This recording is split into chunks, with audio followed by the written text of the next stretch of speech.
Buhatin mo sila kunwari di mo kaya, tampay sa mga taong di naging madaya.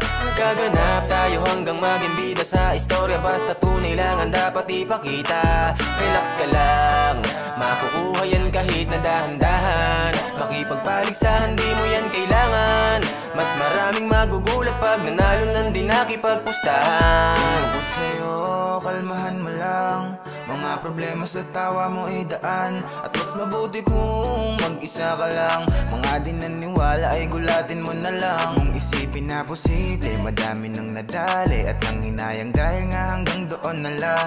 Palagi lang isipin, panalo ka pagising mo sa umaga dahil iyong ginaganapan. Gawin mong natural ang buhay at magpatunay, kahit di madali ang makibagay. Sa una lang wala pang kulay, dapat kang masanay kung paano gagamitin ng iyong husay.